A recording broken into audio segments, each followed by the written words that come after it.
first finding was made by hiker James Rankin in early October of 2016. James had been hiking in Berkeley-Jackson County Park when he came across an old campsite. But disturbingly, all around the campsite were multiple different missing person posters taped onto trees.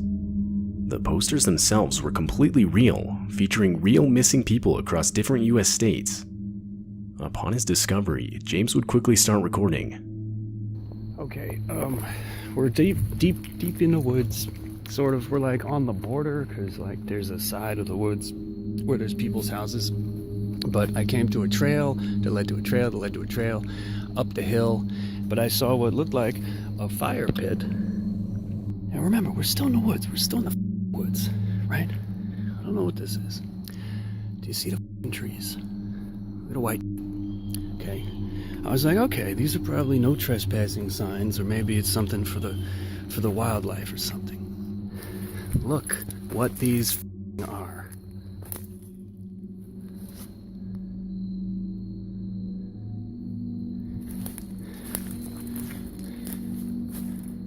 What the is going on in here? This is Utah, Florida. They're all different. They're all different. Every single one.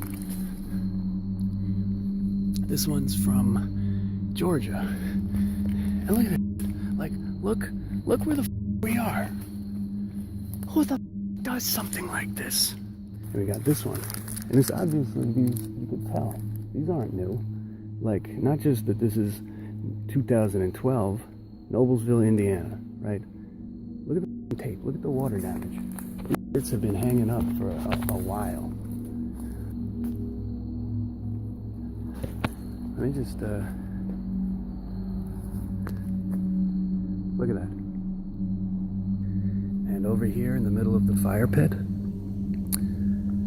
that's a shovel. James would ultimately report the finding to the police. Though, upon further investigation, police would write it off as someone's Halloween decorations. James, however, was not satisfied with this investigation. His discovery took place on October 3rd, and according to James, the posters themselves did not look like they were set up recently. Later that same year, James would return to the campsite, but this time be stopped by multiple no trespassing signs. Okay, first of all, I am not violating any of these no trespassing signs. I'm simply not. I came here only to show you and get it on tape and leave. From here, we can see down there, that's the clearing. So anyway, what they've done, they printed out their own no trespassing signs. Homemade. I'm assuming these are all legally binding. I have no way of knowing, so I'm not taking any chances. You can see they attached them to the trees with ordinary masking tape. These aren't even laminated. This is posted, private property, no trespassing. Violators will be prosecuted. And we've got one there, one there, one there. Because the police had already closed their investigation, this would pretty much mark the end of the whole situation.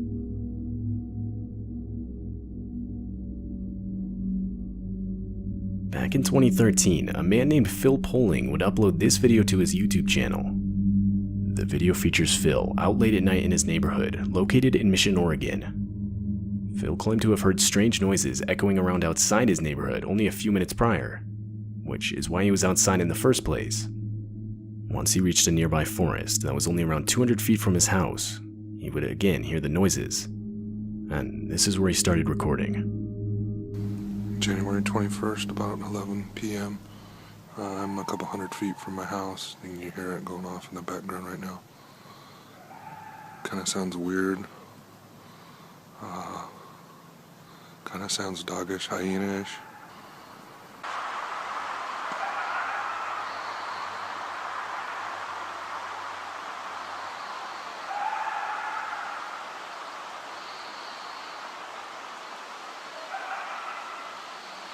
I mean, that almost sounds like laughter. It's actually gotten closer since it started. It's probably only 200 feet, 300 feet from me right now. The recording of noises continued for a while longer, until the sounds of gunshots can be heard echoing from the forest. I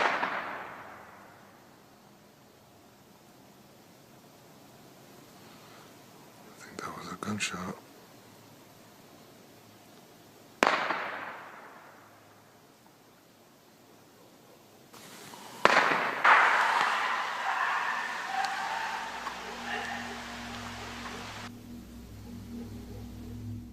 Multiple people in the community itself had claimed to have been hearing similar noises for the last 2 months or so leading up to the recording. But just what exactly was making the noises is still unclear.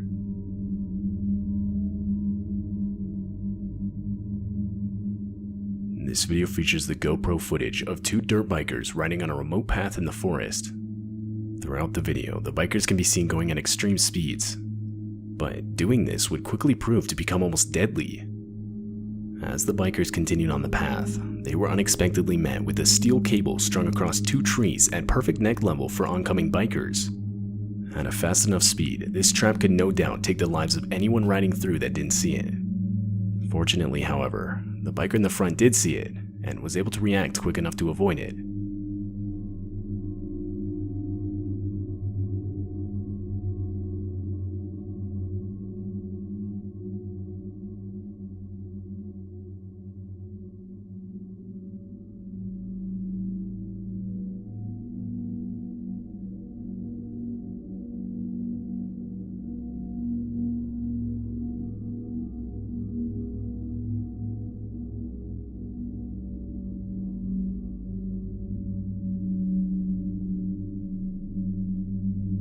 The bikers would actually debate whether or not to stay and wait for the person who set up the trap to come back, but they would end up deciding against this. It's still unknown who's responsible.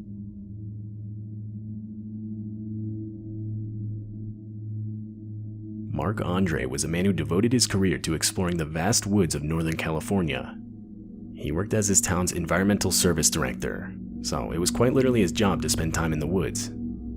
In February of 2018, he had been tasked with marking trees, and while he was doing so deep in the woods, he would come across some makeshift cabin, which, considering the extreme remoteness of the area he was in, made the discovery highly abnormal. Mark would of course get a closer look at the structure. The thing was only around 8 by 12 feet wide and 15 feet tall. There was a lock on the shack's only entrance, and from the outside there was no real evidence anyone was there. Still, disturbed by the finding, Mark would head back to get professional assistance. The next few days would consist of multiple attempts to contact the owner of the shack, but all of them ultimately failing. So, finally, upon revisiting the structure, the men would break open the lock to the front door. They would find a space that was clearly being lived in, or at the very least had been lived in recently. The shack had its own furniture, a pot-bellied stove, a small library, and even a typewriter. Jars and cans of food filled the shelves. However, in spite of all this, the search resulted in no further identification of the actual owner. Because the shack was illegally constructed, the men ultimately had no other choice but to leave an eviction notice on the front door before leaving. A few days later, the authorities returned to see out the contract, but there was nothing there. The makeshift cabin was completely gone. Whoever the owner was had deconstructed it, with literally the only thing left behind being an international squatter symbol made from charcoal.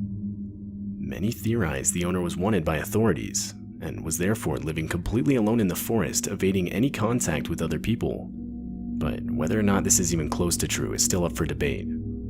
To this day, the real owner of the shack is still unidentified.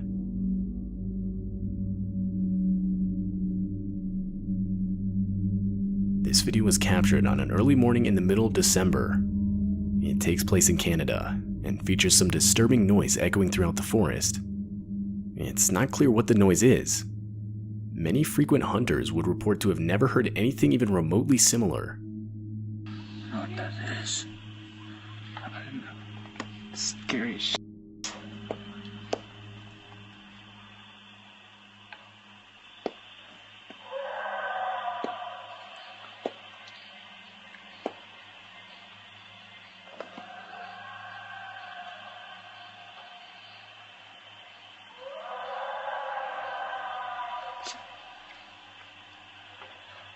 Is it?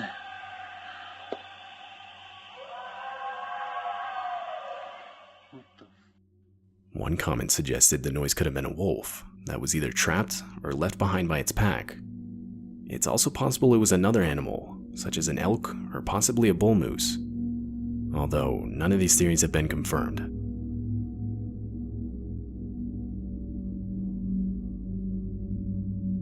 YouTube user Rainey Schuler would upload this video to YouTube in 2013. The video's footage is from multiple security cameras Rainey would set up around his house, which was in an isolated area of the Rocky Mountains. The whole idea behind the cameras was to capture the footage of the different wildlife around his property to then upload to YouTube. But on September 13, the cameras around his house would catch something completely out of the ordinary. You can see as a woman walks out from the complete darkness of the woods.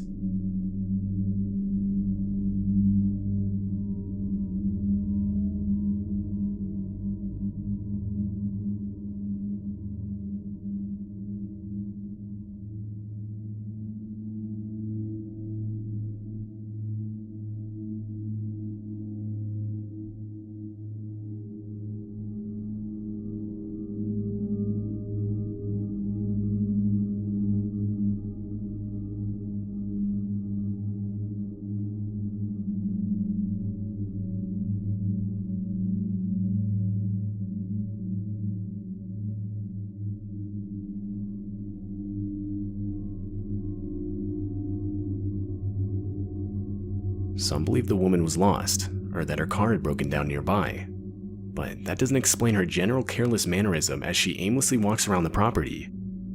And a while later, the woman could be seen walking right back into the forest. After that night, the house owner would never see this woman again.